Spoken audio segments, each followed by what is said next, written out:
Fala galerinha Dominantes Online, Thiago Dani aqui na área para mais uma aula de física e hoje a gente vai falar sobre o olho humano. Bem pessoal, quando a gente fala sobre o olho humano, a gente precisa entender que esse olho humano ele acaba tendo um comportamento visto por nós anteriormente como uma câmara escura. Ou seja, nós temos a luz que ultrapassa por um pequeno orifício e através desse pequeno orifício a gente tem os raios produzindo uma imagem no fundo dessa câmera. Nesse caso, quando a gente está falando sobre o olho humano, não é? Nós temos um orifício que acaba sendo controlado pela íris, não é? E o fundo do nosso olho que onde a imagem se forma, que é acima da nossa retina, que acaba tendo algumas partes muito sensíveis, não é? Que conseguem captar a luz, a frequência luminosa que é formada em cima dela. E aí, através disso, o nosso nervo óptico joga, não é, essa excitação que acontece nessa parte do nosso olho para a produção da imagem no nosso cérebro, ok? Percebam que quando a gente está falando sobre a criação dessa imagem, a imagem que é formada na nossa retina, ela é sempre de cabeça para baixo. A função de inverter, não é, a imagem produzida sempre é feita pelo nosso cérebro, tá?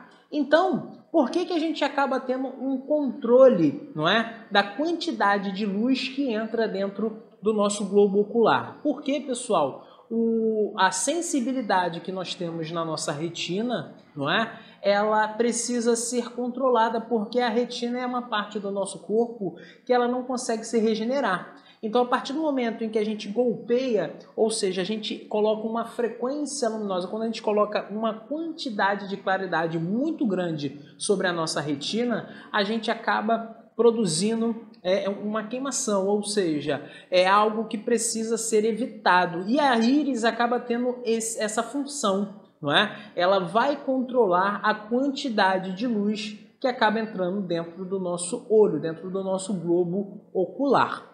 Tá? Bem, de uma maneira geral, quando a gente está, não é, em um ambiente que seja muito claro, ou seja, a gente precisa que pouca luz entre dentro do nosso olho, porque ali a gente já vai ter muitas informações. Agora, se a gente está num ambiente muito escuro, o que acontece? A íris ela acaba se aumentando, não é, para que consiga passar uma maior quantidade de claridade, para que a gente consiga formar a imagem sobre a nossa retina, tá?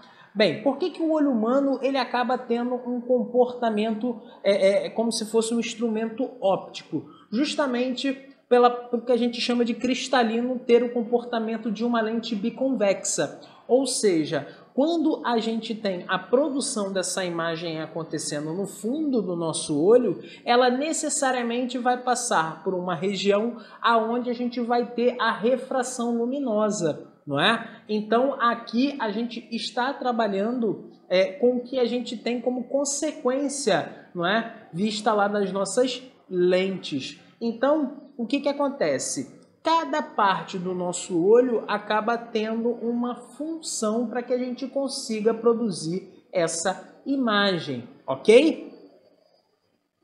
E aí, de uma maneira geral, quando a gente acaba falando sobre o olho humano, a gente precisa entender que existem alguns defeitos, não é, do olho humano que acaba tendo que ser consertado, ou seja, reparado por uma lente, né? Então, por exemplo, quando a gente fala sobre a miopia, não é? A miopia, ela é uma anomalia da visão que consiste em um alongamento do globo ocular. Uma das coisas que a gente precisa verificar quando a gente está falando sobre defeitos da visão, esses defeitos da visão, elas acontecem, pessoal, pelo nosso formato, o formato da nossa cabeça, ou seja, das nossas cavidades oculares. Então, conforme a gente vai crescendo e aí a gente tem nossa formação óssea, não é? Chegando a uma conclusão, né? Ou seja, chegando ali na idade máxima de crescimento que a gente tem, a gente percebe que a gente pode ter ou não é? um desses defeitos associado, né? Então, na miopia, o que está acontecendo? A gente acaba tendo um achatamento do nosso olho. E isso faz, né, com que a imagem ela se forme numa posição anterior do que deveria, não é? Então, para a gente resolver esse tipo de situação, o que a gente faz? A gente faz uma associação de uma lente através do óculos, não é? Então, quando a gente utiliza uma lente divergente para fazer a correção da miopia, a gente consegue fazer com que a imagem que se formaria antes, ela acaba se formando na posição que deveria. Então, dentro dessa ideia, não é, que a gente tem das lentes, a gente acaba tendo o quê? Se a gente faz a associação do nosso óculos com a lente que a gente tem dentro do nosso cristalino, a gente tem o nosso olho verificando a imagem que é produzida pela lente do óculos e não a lente produzida pelo objeto, né? Então, nesse caso, a associação dessas lentes faz com que a gente consiga reparar um erro que a gente tem da nossa formação óssea, ou seja, por uma deficiência que a gente tem na nossa visão, ok?